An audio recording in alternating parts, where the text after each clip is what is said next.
تمہارے مقدس علاقے مسلمانوں کے ہاتھ میں. انفیڈلس، یہ کافر، یہ مرتد، یہ ملحد. مسیح جہاں پیدا ہوا، مسیح کو جہاں سولی دی گئی، وہ کہاں ہے؟ ان کے ہاتھ میں. وہ آگ لگائی ہے، 3000 میل کا فاصلہ طے کر کے یہ دو قومیں آئی ہیں اور جو تباہی مچائی ہے. تاریخ انسانی میں ایسی بربریت کی کوئی مثال. اور یہ ان کے اپنے ہسٹورینز لکھتے ہیں اس شرم کے بارے میں. ایسے محسوس ہوتا ہے جیسے ان کی گردنیں جھکی جا رہی لکھتے ہیں. آپ آگے چلیے. یہ جو بغاوت ہوئی پوپ کے خلاف، اس میں نوٹ کیجئے تاریخی اعتبار سے سب سے پہلے بغاوت کرنے والا ملک انگلستان تھا. اس نے اپنا چرچ علیحدہ بنایا، چرچ آف انگلینڈ. پوپ سے رشتہ منقطع. The first Protestant kingdom in Europe was England. اسی سے رشتہ جوڑی west white Anglo Saxon Protestants. ان میں اولیت کا شرف کسے حاصل ہے؟ برطانیہ شریف کو. یہاں پر انہوں نے اب ایک بہت بڑا جو کارنامہ کیا. پوپ کی گرفت کم ہوئی یورپ پر سے، پروٹیسٹنٹ مذہب کا فروغ ہوا، تو انہوں نے سود کی اجازت حاصل کر لی. جب تک پوپ کی حکومت تھی سود حرام تھا، نو ٹرانزیکشن، نہ انٹرسٹ نہ یوزلی، کچھ بھی نہیں. پروٹیسٹنٹس کے ذریعے سے سود کی اجازت حاصل کر لی. اس کے بعد بڑے بڑے بینک بنا کر بیٹھ گئے. House of Rothschilds, the house of گولڈ سمتھس. یہ عمران خان صاحب کے خطر جو تھے گولڈ سمتھ، یہ بینکرز، بڑی بڑی فیملیز. ان لوگوں نے کیا کیا؟ اب ریشہ دوانیاں یورپ میں مختلف ملکوں کے درمیان جنگیں کروائی سازشوں کے ذریعے سے. وہی کلما اوقدوا نارا للحرب، جنگ کے لیے آگ بھڑکا دینا تو ان کا پرانا مشغلہ تھا. جنگیں کرواتے تھے. پھر فرانس کے بادشاہ کو بھی قرض چاہیے اسلحہ کے لیے، انگلستان کے بادشاہ کو بھی قرض چاہیے. ہاؤس آف روتھشائلڈز کا ایک نمائندہ وہاں بیٹھا ہے، ایک یہاں بیٹھا ہے، اور منہ مانگے شرح پر سود کے اوپر قرض دے رہے ہیں. ان کو سب کو جو ہے ان کے سارے مالی وسائل کھینچ لیے، دولت پر قبضہ کر کے بیٹھ گئے. اور اس کا نتیجہ یہ نکلا چند 100 سالوں کے اندر کہ فرنگ کی رگے جاں بن گئے یہود میں.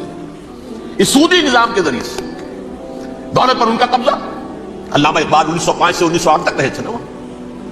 لیکن یہ کہ ان کی نگاہ تھی ایسی، گاہ میری نگاہ تیز چیر گئی دلے وجود، گاہ الجھ کے رہ گئی میرے توہمات میں. اور انہوں نے دیکھا ہے کہ فرنگ کی رگے جہاں بن جائے یہود میں. ابھی ہٹلر کا تو وجود بھی نہیں تھا، بعد میں ہٹلر کو محسوس ہو گیا نا واقعتاً ہمارا اصل دشمن یہ یہودی ہے جو یہاں پر بیٹھا ہوا، جو ہمارا خون چوس رہا ہے. آخر یوں ہی تو نہیں، دماغ اس کا ایسے تو خراب نہیں ہو گیا تھا. یہ قتل عام، یہ ہولوکاسٹ کس لیے؟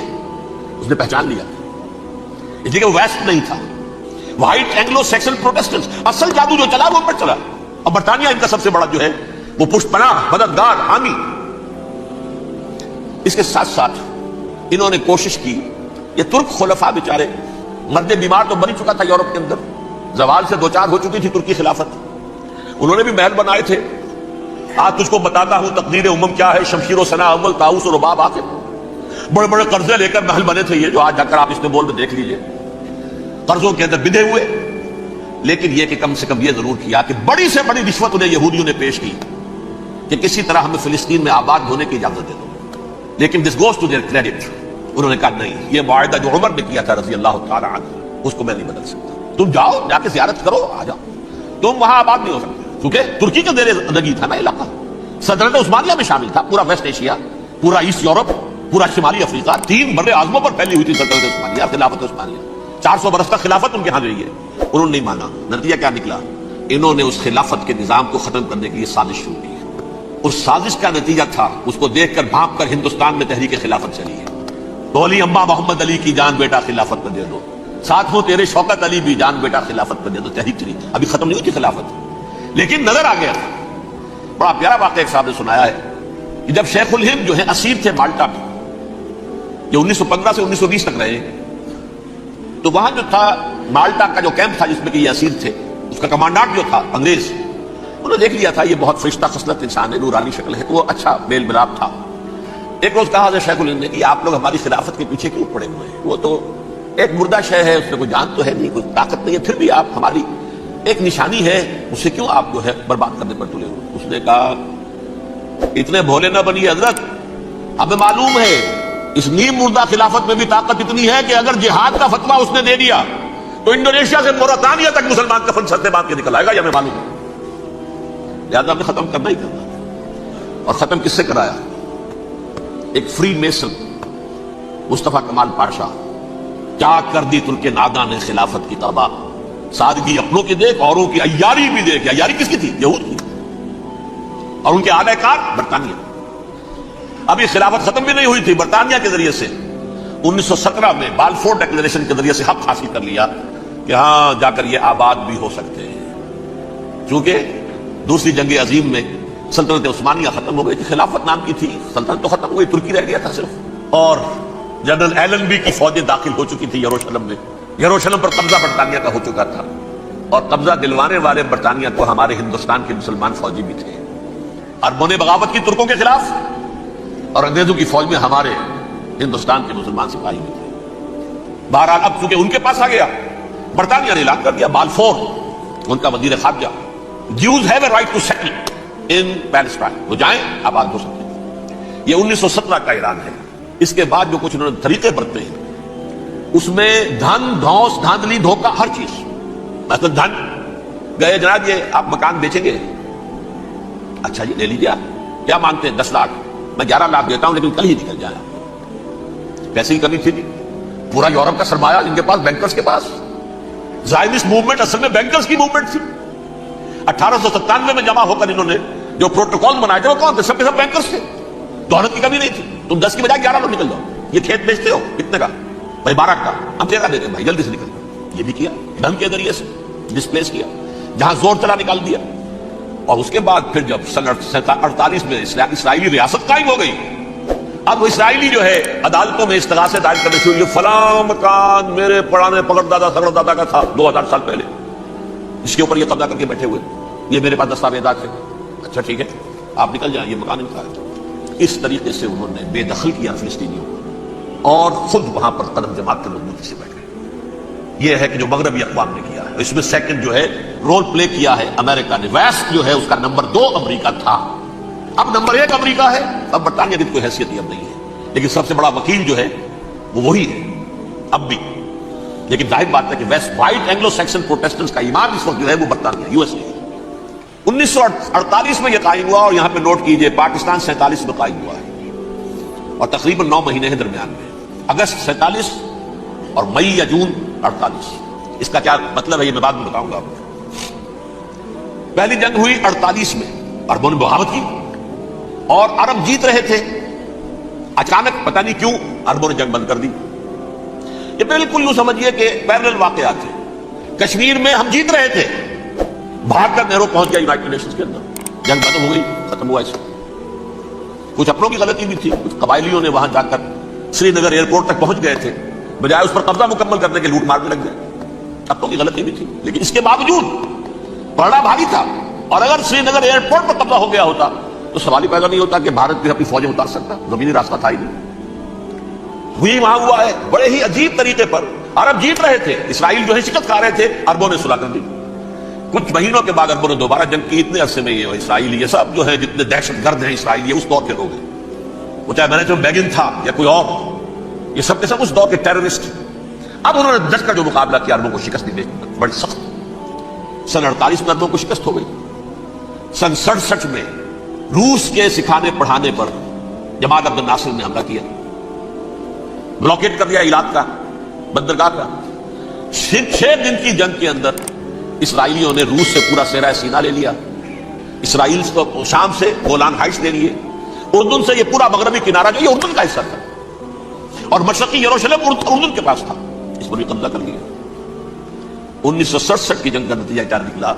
یروشلم پورا کا پورا یہودیوں کے قبضے میں چلا گیا، جو 1948 میں آدھا کر دیا گیا تھا. ویسٹرن یروشلم یہ یہودیوں کے پاس، ایسٹرن یروشلم مسلمانوں کے پاس، اور مشرقی یروشلم ہی میں مسجد اقصیٰ ہے اور قبۃ الصخرہ ہے، وہ مسلمانوں کی تحویل میں تھے.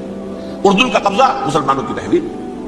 لیکن 67 میں پورا یروشلم ان کے قبضے میں آ گیا. پھر بہرحال مصر نے ایک کوشش کی بدلہ لینے کی سن 73 کی جنگ میں، اور اس میں کوئی شک نہیں بڑی شجاعت کا مظاہرہ کیا. رمضان وار آف 1973 بارلیو لائن کراس کر دی، جسے وہ سمجھتے تھے کہ کوئی طاقت دنیا کی ہمارے اس دفاعی جو ہے لائن اس کو کراس کر نہیں سکتی.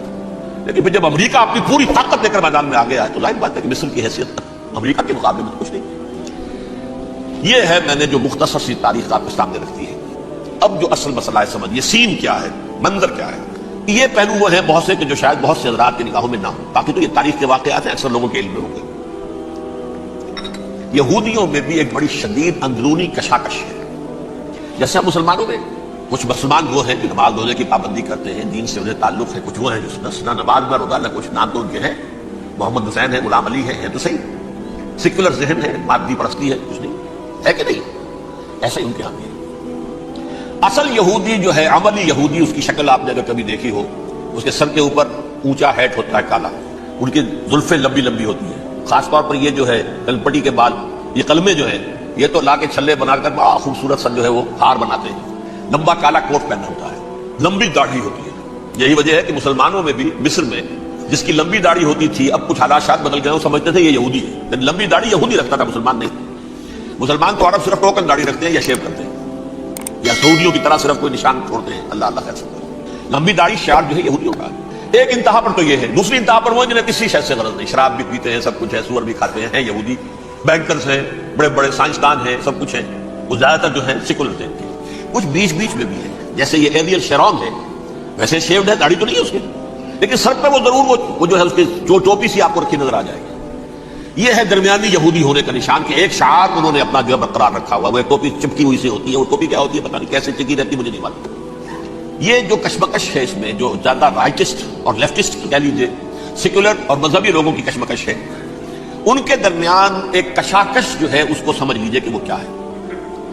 ایک چیز تو ان دونوں کے درمیان قدر مشترک ہے، پوری دنیا کی مالیات پر ہم تسلط کریں گے، قبضہ کریں گے، ڈومینیٹ کریں گے، لوگوں کو ہم بنا کر رکھ دیں گے حیوان، ملٹی نیشنل کمپنیاں ہوں گی، انہی کا راج ہوگا، انہی کی حکومتیں ہوں گی، انڈسٹری انہی کے ہاتھ میں ہوگی، لوگ یا مزدوروں کی حیثیت سے کام کریں گے، یا تھوڑے سے مینیجرز ان میں سے بھی ہم لے کر کچھ تنخواہیں ان کو بھی دے دیں گے، باقی سود کے ذریعے سے ملائی ہم کھینچتے رہیں گے، مکھن ہمارے پاس آتا رہے گا۔ ورلڈ ڈومینیشن، اکنامک ڈومینیشن، یہ تو دونوں کے نزدیک متفق ہے، سیکولر بھی چاہتے ہیں اور جو مذہبی یہودی وہ بھی چاہتے ہیں۔ اس کے بعد ایک اختلاف ہے، مذہبی یہودی یہ کہتا ہے ہمیں گریٹر اسرائیل بنانا ہے، اور گریٹر اسرائیل وہ سارے علاقے ہیں جو ان کی تاریخ میں اسرائیل سلطنت کا حصہ رہے۔ حضرت یوسف کے زمانے میں یہودی جا کر آباد ہوئے مصر میں، جو ڈیلٹا کا علاقہ ہے، زرخیز ترین علاقہ ہے، جوشن کا علاقہ، وہ کہتے ہیں وہ ہمارا ہے، کئی سو برس ہمارے ہیں، صحرائے سینا ہمارا ہے، اس میں کوہ طور ہے جس پہ حضرت موسیٰ کا ہم کلام ہوئے اللہ سے، تورات ملی، اس میں 40 برس تک ہم بھٹکتے پھرے ہیں، صحرائے تی ہے یہ، یتیہون فی الارض 40 سنہ، پھر فلسطین تو خیر ہماری جدی پشتی جائیداد ہے، جاگیر ہے، پھر یہ عرب جو ہے یہ بھی مدینہ تک ہمارا ہے، مدینہ سمیت ہمارے قبیلے وہاں تھے جہاں سے نکالا مسلمانوں نے، پورا عراق ہمارا ہے، پورا شام ہمارا ہے، اور ترکی کا بھی ایک علاقہ ہے ابتدائی مشرقی جنوبی، وہ بھی ہمارا ہے۔ یہ ہے گریٹر اسرائیل کا نقشہ، یہ ہم نے بنانا ہے۔ جبکہ جو سیکولر ذہن کے لوگ کہتے ہیں کیا کرو گے اس کو بنا کے، اس میں جو عرب ہیں وہ تم سے لڑتے رہیں گے، تم انہیں مارو گے وہ تمہیں ماریں گے، اگر تم 10 مارو گے تو ایک تو وہ بھی ماریں گے نا تمہارا، ٹھیک ہے، فائدہ کیا ہے؟ اس کی بجائے ہم یہ کرتے ہیں کہ عرب اور اسرائیل مل کر، کزنز ہیں نا آپس میں، آپ کو معلوم ہے بل کلنٹن نے یہ الفاظ کہے تھے جب اسحاق ریبن سے معانقہ کرایا تھا شاہ حسین مرحوم کا، تو کیا کہا؟ You are cousins. حضرت ابراہیم کے 2 بیٹوں سے نسل ہے نا، حضرت اسماعیل سے عرب ہے، حضور ہے، اور حضرت اسحاق سے یہ بنی اسرائیل ہے، کزنز ہے، یو آر کزنز۔ تو ہم کزنز مل کر ایک اکنامک یونٹ بناتے ہیں، جیسے ایشیا پیسیفک ایک یونٹ بن گیا ہے، آسیان ایک یونٹ بن گیا ہے، وغیرہ وغیرہ، پورا یورپ ایک یونٹ بن گیا ہے، ایک کرنسی بن گئی ہے۔ ہم اس پورے علاقے کو ایک اکنامک یونٹ بناتے ہیں، پیسہ اربوں کا ہوگا، ان کے پاس بہت دولت ہے، تیل ان کا ہوگا، بہت تیل ہے ان کے پاس، مزدور ان کے ہوں گے، بڑی تعداد ان کی، مینجمنٹ ہماری ہوگی، ٹیکنیکل نو ہاؤ ہمارا ہوگا، سائنسدان ہم ہوں گے، ملائی ہم کھاتے رہیں گے، چھاچھ ان کو دیتے رہیں گے۔ تو ہمیں آم کھانے ہیں، پیڑ گننے کی کیا ضرورت ہے؟ خامخواہ ان کی دشمنی مول لیں، زیادہ دشمنی بڑھائیں، اس چھوٹے سے اسرائیل کو تسلیم نہیں کرتے، ہم گریٹر اسرائیل کو کیسے تسلیم کر لیں گے؟ یہ لہذا اس خیال کو دل سے نکالیں۔ یہ اختلاف ہو گیا نمبر 1، بہت بڑا اختلاف۔ لیکن نمبر 2، اس اختلاف میں اتفاق یہ پیدا کیا گیا، یہاں ایک بات ہم آپ کی مانتے ہیں، ہم کسی بھی پیس پروسیس میں جروسلم نہیں دیں گے ان کو، یہ انڈیوائیڈڈ دارالخلافہ رہے گا اسرائیل کا۔ اور نمبر 2، مسجد اقصیٰ اور قبۃ الصخرہ کو گرا کر 3rd ٹیمپل بنائیں گے۔ یہ مذہبی یہودیوں کو اتنی رشوت اگر وہ نہ دے تو وہ ان کے ساتھ کام کرنے کو تیار ہی نہیں ہے۔ یہ پورا پس منظر سمجھ لیجیے، اصل میں بٹوین دی لائنز سمجھے بغیر یہ خبریں جو آپ پڑھتے ہیں۔ ادھر امریکہ کا معاملہ کیا ہے؟ ایک طرف وہ پشت پناہ ہے، حمایتی ہے، پروٹیکٹر ہے، محافظ ہے اسرائیل کا، اسرائیل امریکہ ہی کی آؤٹ پوسٹ سمجھ لیجیے، اسی کی ایک ریاست سمجھ لیجیے۔ لیکن اس کے ساتھ ہی وہ اپنی جو دنیاوی عالمی مصلحتیں ہیں، اتنی بڑی قوم عرب کی جو ہے اسے بھی دشمن تو نہیں بنانا چاہتا، ان میں بھی ماڈریٹس کو چاہتا ہے کہ رہے ماڈریٹس، یہ جو ہماری جیب میں ہے، حسنی مبارک ہو، شافعات ہو، جو ہماری جیب میں ہے، ورنہ یہ کہ وہاں پر اگر زیادہ ریڈیکل لوگ آ گئے تو ہمارا ویسے ہی بیڑا غرق ہوگا۔ لہذا وہ جبر کرتے رہے ان پر کہ صلح کرو کوئی نہ کوئی۔ یہ صلح کے لیے دباؤ امریکہ کا ہے، اسرائیل نہیں چاہتا صلح، دباؤ ہے امریکہ کا۔ اب میں آپ کو یاد دلاتا ہوں، خلیج کی جنگ ختم ہوئی، بش، یہ باپ اس کا جواب ہے بش، اس کا بڑا بش جو سینئر، اس کی پاپولیرٹی ریشو جو ہے 89% تھی اس وقت امریکہ کے اندر، اتنی بڑی جنگ فتح کی تھی اور چند امریکی مرے صرف، لیکن اس نے ایک موقف اختیار کیا یہود کے خلاف۔ $10 بلین منظور ہو چکے تھے، اسرائیل کو دیے جانے تھے نئے سیٹلمنٹس بنانے کے لیے اسرائیل میں۔ انہوں نے کہا یہ رقم میں ایشو نہیں کروں گا جب تک پیس پروسیس شروع نہیں کرتے۔ یہ دباؤ تھا جس کے آگے گھٹنے ٹیکنے پڑے $10 بلین کے لیے، لیکن اس کا بدلہ یہ چکایا کہ الیکشن میں ہرا دیا اسے، حالانکہ وہ ہیرو، فاتح، خلیج کی جنگ کا فاتح، 89% ریٹنگ، الیکشن میں زیرو، دباؤ تھا۔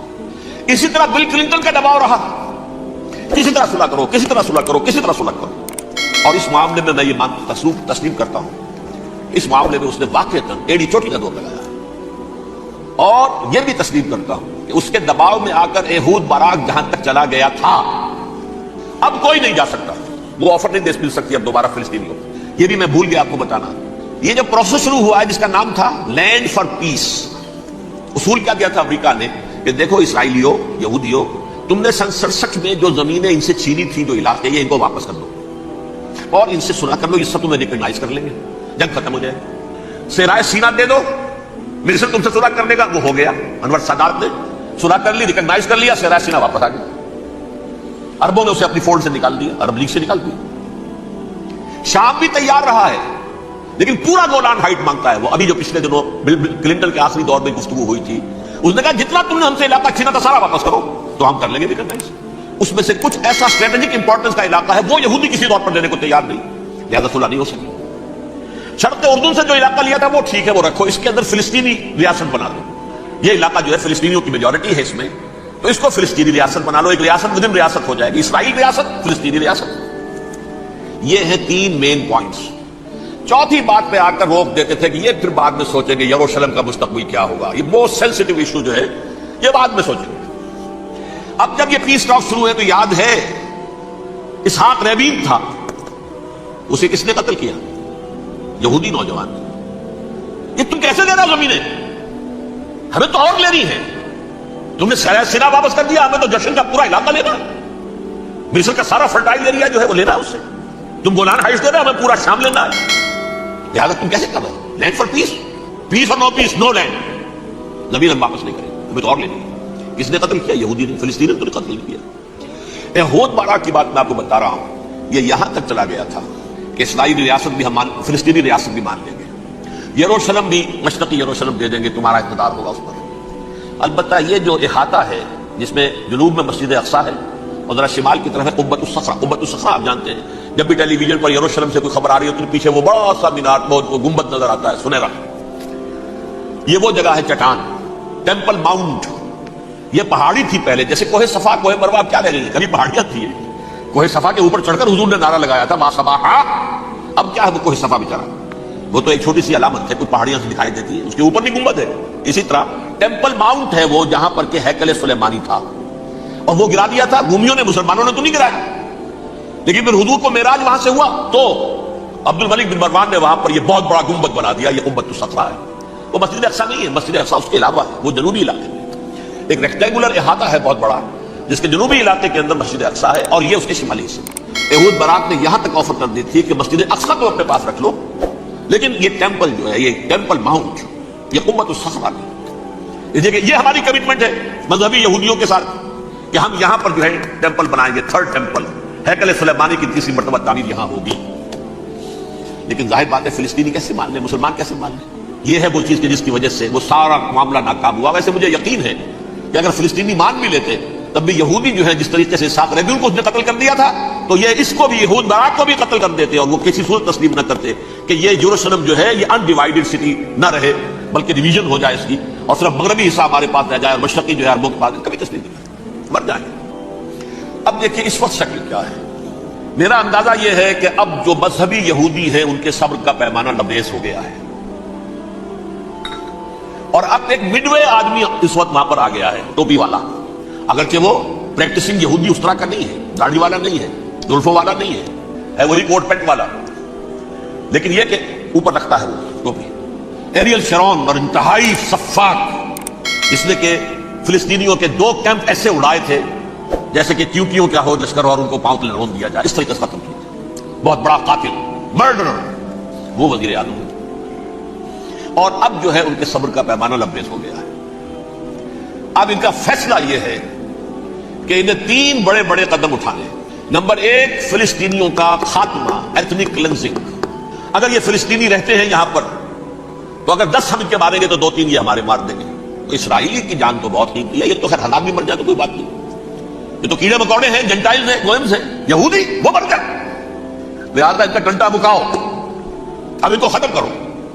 وہ اشتہار شاید آپ کے نظروں سے گزرا ہوگا جس میں نے یہ الفاظ لکھے کہ بوسنیا کی ایتھنک کلینزنگ جو ہے ماند پڑ جائے گی، اور جو کچھ ایتھنک کلینزنگ ہوئی تھی 500 برس قبل ہسپانیہ میں، اس کا نقشہ آپ دیکھیں گے دنیا میں۔ اس کو کیا ہوا تھا؟ عربوں کو، مسلمانوں کو یا جلا دو، قتل کر دو، یا جہازوں میں ان کو ڈمپ کر لے اور لے جا کر شمالی افریقہ کے ساحل کے اوپر اتار دو اور ڈمپ کر دو۔ ایک بچہ بھی نہیں رہنے دیا تھا ہسپانیہ میں۔ 1492 میں سقوط غرناطہ ہوا ہے، اور اس کے بعد 10 سال کے اندر اندر ایک بچہ مسلمانوں کا ختم کر دیا۔ یہ ہے فیصلہ ان کا۔ اب بہت بڑا قدم وہ اٹھانے پر مجبور ہے۔ کب تک ہم رہیں گے؟ ہمارے لوگ مارتے ہیں، 16 نوجوان ہمارے مار دیے۔ ناج گھر تھا، اس میں ایک چلا گیا فلسطینی، بم اپنے جسم سے باندھ کر وہاں اڑا دیا، خود بھی اڑ گیا، 16 ان کے نوجوان اڑ گئے۔ لہذا یہ چیز ان کے لیے ناقابل برداشت ہے، ان کے صبر کا پیمانہ اب لبریز ہوگا۔ نمبر 2، انہیں بہرحال اب یہ کرنا ہے کہ مسجد اقصیٰ کو گرائیں، قبۃ الصخرہ کو گرائیں اور ٹیمپل بنائیں۔ یہ انتفاضہ جو اب شروع ہوا 1 سال پہلے سے، یہ شرون نے دورہ کیا تھا، مسجد اقصیٰ میں گیا تھا، اور اس نے 3rd ٹیمپل کی تعمیر کے لیے ایک پتھر جو ہے بنیاد کا پتھر رکھنے کا ارادہ ظاہر کیا تھا، جس پر فلسطینی نوجوان اٹھے ہیں، وہ اینٹیں لے کر، روڑے لے کر، اور اس وقت سے یہ سلسلہ چل رہا ہے۔ کتنے مارے جا چکے فلسطینی، لیکن کچھ نہ کچھ یہودی بھی مرے، اسرائیلی بھی مرے، اور جیسا کہ میں نے عرض کیا اب ان کا صبر کا پیمانہ لبریز ہو گیا۔ انف از انف، اب ہم اس معاملے کو ایک دفعہ جو ہے فائنلی ختم کر دیں اور اب بنائیں گے۔ لہٰذا اب جو ہے کئی ٹن وزن کی وہ جو پتھر تیار ہو کر آگے رکھ دیے گئے ہیں کہ یہاں یہ بنیاد پڑنی ہے، اس کے اندر یہ پتھر لگے۔ بلکہ ایک لطیفہ بھی مجھے یاد آیا ہے، یہ کوئی 30 سال پرانی بات ہے۔ اس قبۃ الصخرہ کی مرمت ہوئی تھی، تو اس کے اوپر جو یہ سونے کی پتلی چڑھی ہوئی ہے، یہ شاہ حسین اردن والے جو ہے، ظاہر بات تھا بھی انہی کے تسلط میں، یہ انہی کی تولیت میں تھا سن 67 سے پہلے، اس زمانے کی بات میں کر رہا ہوں۔ تو انہوں نے پتہ نہیں 30 من تھا یا 30 ٹن تھا سونا جو ڈونیٹ کیا تھا اس کے اوپر کی پتلی چڑھانے کے لیے، جو بہت بڑا گنبد نظر آتا ہے پورے کے پورے ماحول کے اوپر چھایا ہوا۔ اس وقت یہودی اخباروں نے لکھا تھا بہت اچھا ہے، یہ سونا ہمارے کام آئے گا جب ہم اپنا ہیکل تعمیر کریں گے۔ کہاں جائے گا سونا؟ سونا یہی رہے گا نا، جب ہم گرائیں گے ہمیں وہ سونا مل جائے گا۔ اب وہ اس پر آ گئے، مزید دیر نہیں کر سکتے۔ تو آپ نوٹ کیجیے، number 1، ethnic cleansing of Palestinians in Israel. Number 2، demolition of the Aska box and the قبۃ الصخرہ۔ نمبر 3، امریکہ کو الٹیمیٹم، تم اب اپنے درمیان میں مت لڑاؤ، اور اس کے لیے دھمکی، اگر تم نے ہمارے معاملے میں رکاوٹ ڈالی تمہاری اینٹ سے اینٹ بجا دیں گے۔ نیتنیاہو نے یہ کہا تھا میں واشنگٹن میں آگ لگا دوں گا۔ یہ انہوں نے امریکہ میں عظیم ترین دہشت گردی کر کے امریکہ کی ایڈمنسٹریشن کو، انتظامیہ کو یہ دھمکی دے دی ہے کہ باز آ جاؤ۔ چنانچہ میں یہ بات کہہ کے پرسوں جمعے میں اپنی مسجد سے، مسجد دارالسلام سے نکلا، شام کو، اسی شام کو میں نے ایریل شیرون کی تقریر سن لی T V per. It is not acceptable. Don't appease the Arabs at our expense. We are not going to become Czechoslovakia. We have to depend on ourselves only and rely on ourselves only. کیا مطلب ہے اس کا؟ کس کو سنا رہا ہے؟ امریکہ بہادر، ہم تمہارے محتاج نہیں ہیں، ہم تمہارے ٹکڑے اڑا دیں گے، ٹکڑے کر دیں گے تمہارے، تم بیچ میں آؤ تو صحیح، ہم اور دیکھ لو ایک نشانی ہم تمہیں دکھا دیتے ہیں۔ مجھے سب فیصد یقین ہے یہ پورا ہسٹوریکل پروسیس، اور جس جگہ یہ پہنچ گیا ہے، جس کریٹیکل پوائنٹ تک یہ پہنچ چکا ہے، یہ جو بھی حملہ ہوا ہے ورلڈ ٹریڈ سینٹر پر اور پینٹاگون پر، یہ اسرائیل کا کام ہے۔ اسرائیل سے کم تر کسی ادارے کے لیے ممکن ہی نہیں، اس لیے کہ اسرائیل کے ایجنٹ امریکہ کے پورے نظام کے اندر جو ہے گھسے ہوئے موجود ہیں، ہر جگہ موجود ہیں۔ جیسے سرطان کا پھوڑا ہوتا ہے پورے جسم میں وہ اپنی جڑیں جما لیتا ہے، ایسا ہے۔